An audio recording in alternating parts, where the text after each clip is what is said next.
नमस्ते, जय श्री राम। भाइयों बहनों, जब गाय नहीं होगी, गोपाल नहीं होंगे, गौ माता नहीं होगी तो हम सब भी नहीं होंगे। इस प्रकृति में सब कुछ एक दूसरे से कनेक्टेड है। पेड़ पौधे नहीं होंगे, फेफड़े भी नहीं होंगे, जल नहीं होगा तो जीव राशियां भी नहीं होंगी। तो प्रकृति में कोई अलग नहीं है। सूर्य नहीं होगा तो पाचन प्रणाली ध्वस्त हो जाएगी। तो अब मैं जो ये वीडियो रिलीज कर रहा हूं, ये स्पेशली है जो शाकाहारी जीव पालन कर रहे हैं, खासकर गौ माता का जो पालन पोषण कर रहे हैं और गौ माता से जो लाभ प्राप्त कर रहे हैं किसान भाई बंधु। तो गौ माता को स्वस्थ रखने के लिए कुछ टिप्स हैं। यद्यपि मैंने एक वीडियो गांव जाके बनाया था गाय के खुंजा रोग पे, जो रक्त दोष वाला रोग है, उस पे आप लोग देखे होंगे जो मेरे YouTube चैनल से जुड़े हुए। लेकिन अभी एक मैं ऐसी औषधि बताने जा रहा हूं जो गाय के तमाम रोगों को नष्ट कर सकता है। एक ही औषधि है, जबरदस्त है।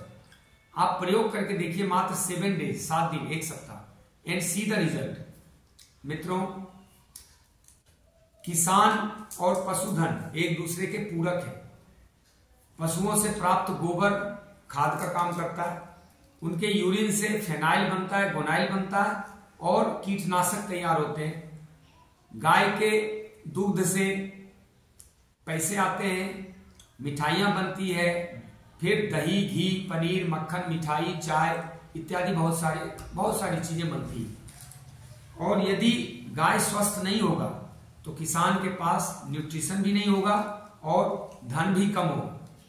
तो आप सबों से आह्वान है कि निरापद, बिना कोई साइड इफेक्ट के, बिना किसी हानि के इस औषधि को महीने में नहीं तो कम से कम 2-3 महीने में 7 दिन के लिए 1-1 किलो ये पत्र आप अपने गौ माता को खिलाएं, या भैंस को खिलाएं, घोड़े को खिलाएं, बैल को खिलाएं, किसी को भी दे सकते हैं, बकरी को भी दे सकते हैं। लाभ जरूर होगा। तो इससे क्या क्या लाभ होगा और ये पत्र कौन सा, अभी मैं आपको बताने जा रहा हूं। देखिए, लाभ तो होगा पहला कि उनको जो रक्त संबंधी दोष है वो नहीं होगा। पाचन में कई जानवरों का पाचन प्रणाली बिगड़ा हुआ रहता है, या तो उनका पाखाना जो मल होता है, गोबर होता है, वह बिल्कुल दस्त जैसा होता है। कई गौ माता तो लगातार दस्त ही करती रहती जीवन भर, और उसका वो लीवर और आंतें खराब रहती है और बहुत जल्दी मर जाती है, उसकी आयु कम हो जाती है। कई गौ माता में क्या होता है कि बहुत कड़क पाखाना होता है, उसका गोबर होता है बहुत हार्ड होता है, वो भी ठीक नहीं है, मल नेचुरल नहीं होता, उनके लिए जबरदस्त काम करता है। बार बार शरीर में घाव होता रहता है, वो ठीक हो जाता है। जिह्वा आ जाती है, जिह्वा ठीक होता है। भूख कम लगने की बीमारी हो जाती, वो होता है।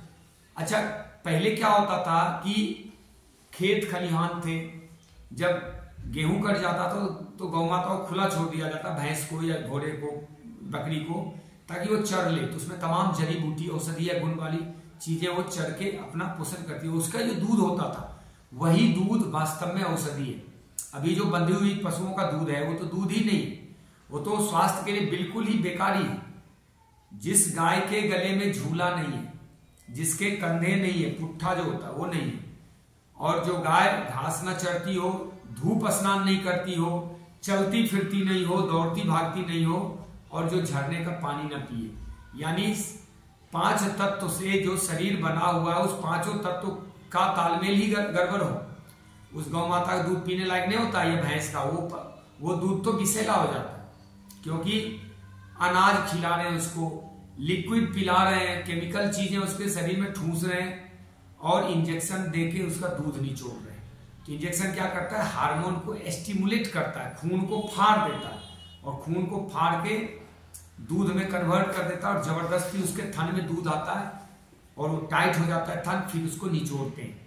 ये तो कंप्लीटली अननेचुरल प्रोसेस है।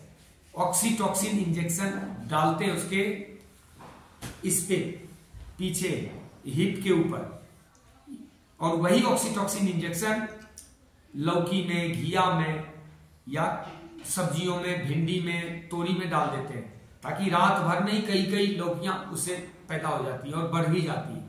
इतनी सी लौकी जो आज है कल इतना लंबा हो जाता है। वो ऑक्सीटॉक्सिन इंजेक्शन इतना खतरनाक।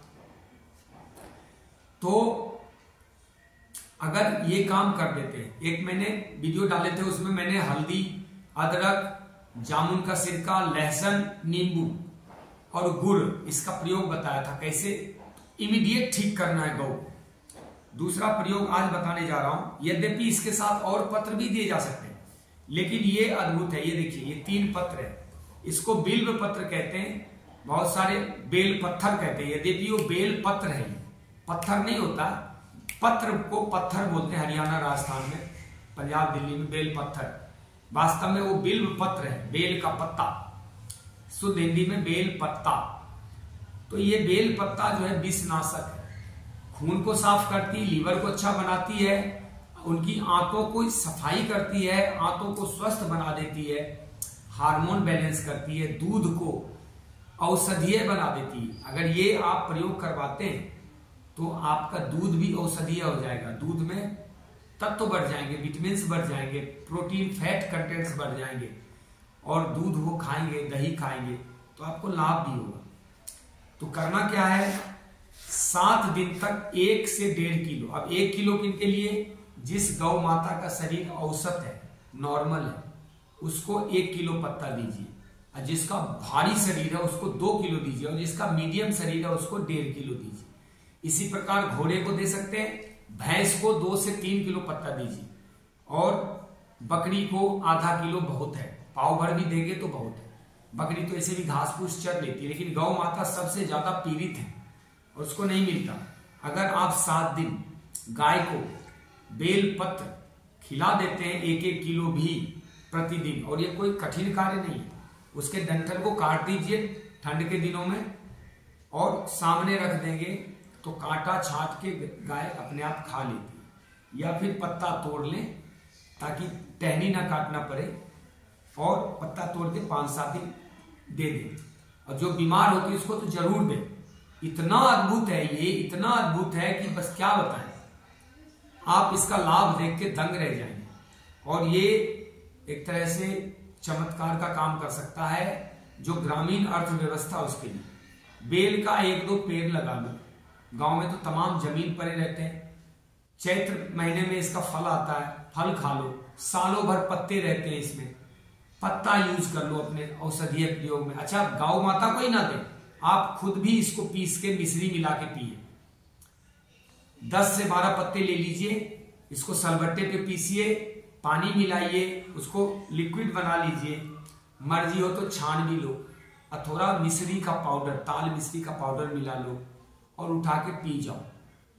इतना अद्भुत काम करेगा विषनाश। अच्छा, इसका प्रतीकात्मक महत्व भी होता है। जब शिवलिंगम पे आप बेल पत्र अर्पित करते हो, उसका मतलब क्या है? मतलब साफ साफ है कि भगवान शिव ने इस पृथ्वी को, सृष्टि को बचाने के लिए, मनुष्यों को बचाने के लिए कालकूट विष को अपने गर्दन पे धारण किया है, अपने गले में धारण किया है। ये भगवान शिव ने सिर्फ आपके हित के लिए किया। तो हम भगवान शिव को बचाने के लिए या उनके विष के प्रभाव को कम करने के लिए श्रद्धा रूप में, प्रतीकात्मक रूप में बेल पत्र अर्पित करते हैं, और मानवता के प्रति किए गए उपकार के लिए धन्यवाद अर्पित करते हैं। इसी तरह जल भी चढ़ाते हैं। जल से क्या होता है? विष के ताप की शांति होती, समन होता है। धतूरे का बीज चढ़ाते हैं। क्यों चढ़ाते हैं? ताकि भगवान ने हमारे लिए गले में विष धारण कर रखा, और विष को काटता है। जहर से जहर खत्म होता है, पॉइजन से पॉइजन डिसॉल्व होता है, उसका प्रभाव खत्म होता है। तो हम उनको प्रतीकात्मक श्रद्धा रूप से वो चढ़ाते हैं। फिर गाय का दूध भी चढ़ाते हैं। दूध भी विष को नाश करता है, लेकिन दूध विषनाशक हो तब तो। अभी दूध ही विषैला है, फिर भी विष को के ताप को कम करने के लिए दूध लगाया जाए। आप देखिए, किसी को जल जाता है तो वहां पे दूध या मलाई उसकी या क्रीम लगाया जाता है। ताजा कच्चा दूध हो, चेहरे पे भी लगाया जाता है। जिनको पित्त उछलता हो या गर्मी बन जाती हो, चेहरे पे लगाते हैं। स्किन डिजीज में दूध, ठंडे दूध को, ताजे निकले हुए दूध को शरीर पे लगाते हैं ताकि स्किन डिजीज खत्म हो जाए। ये बिल पत्र बहुत विषनाशक है, बहुत अद्भुत औषधीय गुण है। इसी प्रकार भगवान शिव पे धतूरा भी चढ़ाते हैं, भंगरा भी चढ़ाते हैं, भांग के पत्ते। उससे क्या होता है? विषों का समन होता है। तो आप ये देखिए कि विषों की शांति के लिए। आजकल क्या है, पशुओं में बहुत विषैला पदार्थ बढ़ रहा है, क्योंकि पानी पूरा कमर्शियल है, आर्सेनिक वाटर है। और यद्यपि गौ माता के शरीर में व्यवस्था है कि जो संखिया खिलाया, किसी ने 1 महीने तक लगातार उसको संखिया खिलाया, यानी विषाक्त पदार्थ खिलाया, तो एक गांठ बन गई उसके गले में, गाय के गले में। आज जब उस गांठ को निकाल के चीर के देखा तो वही जो आर्सेनिक उसको जहर दिया गया था शरीर में, वो शरीर में दूध में इफेक्ट नहीं किया, खून में भी नहीं गया, लेकिन गले में इकट्ठा हो गया और उसको निकाल दिया गया। यद्यपि व्यवस्था है, लेकिन लगातार जब जहर डालोगे शरीर में, उसके गेहूं में पूरा यूरिया डीएपी है, उसको अनाज देते हैं, भूसे में है यूरिया डीएपी, और यही चारा मिलता है। हरा चारा बिना कीटनाशक के तो आजकल गौ को उपलब्ध ही नहीं। तो ऐसे में आपसे रिक्वेस्ट है, आपसे रिकमेंड करता हूं कि बिल्व पत्र ये अटमोस्ट साल में ही सही एक बार 5-10 दिन लगातार अपने गौ माता को जरूर दें। इससे आपका कल्याण होगा, आपके पशुधन का कल्याण होगा, और जो जहर है आपके शरीर में और दूध में, जिससे पूरी मानवता का पालन पोषण होता है, उसका भी कल्याण होगा। जय श्री राम, आपका कल्याण हो। भारत माता की जय, गौ माता की सेवा हो। हर हर महादेव।